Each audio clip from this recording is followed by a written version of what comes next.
When I was a forensic crime scene officer, I was asked to go to a set of flats in one of our popular areas of town for crime.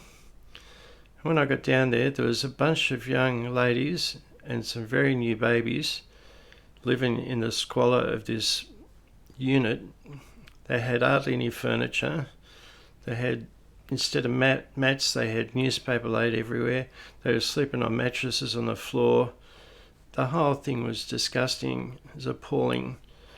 No heat over. It was winter. As I say, I think there's 3 mums and 3 babies living there, and they're all sort of about 17, 18-year-old or younger girls.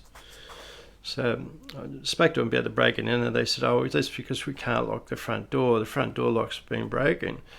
I said, "Well, have you been on to to the real estate agent about it, or have you been on to the person who leases you the unit?" They said, "Yeah, we've asked them to fix it a few times, but they won't do anything." So I said, "Oh, okay." I said, "Well, leave it with me. I'll give them a yell, and they probably will do something after I've gone off it, because I'm pretty short-tempered sometimes." I've got back at the station and I rang up community services about getting some help for these girls. And then I rang up the leasing agent, which is the local real estate agent, about the unit and about it not having a lock on it.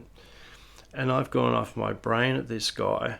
I said, "Listen, these young girls and little babies are living in this serious known crime hotspot with no lock on their front door, and they say they've asked you a number of times to fix it and you won't fix it." And this guy's gone, "Michael," he goes, "they're squatters.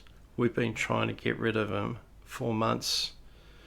And I thought, done the wrong thing here. So I had to backpedal really quick, and get myself out of that one, because I'd been really going off my brain at this bloke about not looking after people, not looking after his tenants. They're paying a fortune in rent. They're not paying anything in rent, just squatters. We did manage to get them some help though from community services, and they rehoused them. Yeah, you got to be careful. You can't jump to conclusions like I did. Very dangerous. End up getting sued or something.